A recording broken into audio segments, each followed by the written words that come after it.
দেখছেন Probash Kantha morning update powered by JMG cargo. বৈশ্বিক জ্বালানি সংকটের প্রেক্ষাপটে জ্বালানি পাচার রোধে মালয়েশিয়ার সীমান্তবর্তী ৮০টিরও বেশি পেট্রোল স্টেশনে তাৎক্ষণিকভাবে পুলিশ মোতায়েনের সিদ্ধান্ত নিয়েছে দেশটির সরকার।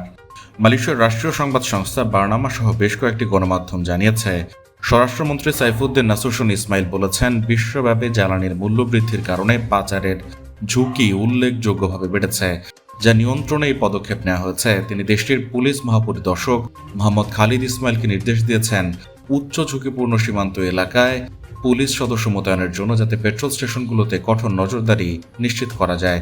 এছাড়া স্বরাষ্ট্রমন্ত্রী বলেছেন, সীমান্তবর্তী পেট্রোল স্টেশনগুলোতে পুলিশের উপস্থিতি স্থায়ী নয়, বর্তমান সংকট পরিস্থিতি কেটে গেলে ব্যবস্থা পুনর্বিবেচনা করা হবে।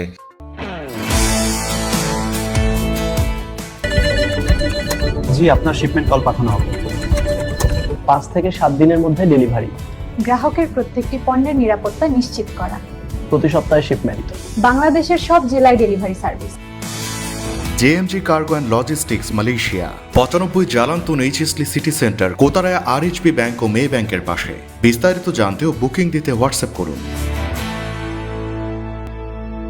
শনিবার তিনি পাদাং বেসারে ইমিগ্রেশন, কাস্টমস, কোয়ারেন্টাইন ও নিরাপত্তা কমপ্লেক্স পরিদর্শন শেষে এক সংবাদ সম্মেলনে এই কথা বলেন।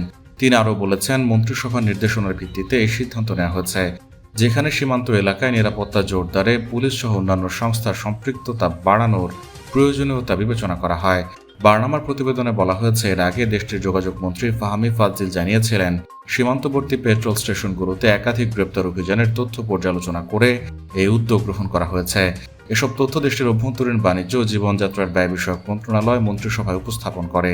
এদিকে স্বরাষ্ট্রমন্ত্রী বলেছেন, এই নজরদারি কার্যক্রমে পুলিশের অংশগ্রহণ তাদের নিয়মিত দায়িত্ব, মাদক, ট্রাফিক ও বাণিজ্যিক অপরাধ দমনকে প্রভাবিত করবে না। স্বরাষ্ট্র মন্ত্রণালয় অন্যান্য আইনশৃঙ্খলা বাহিনীর সঙ্গে সমন্বয় করে জ্বালানি ও অন্যান্য নিয়ন্ত্রিত পণ্যের পাচার রোধে প্রস্তুতি আরও জোরদার করবে।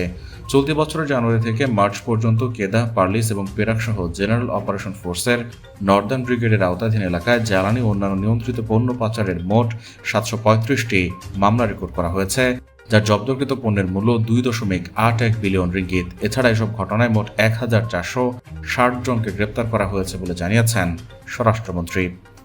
প্রবাস কণ্ঠ নিউজ ডেস্ক।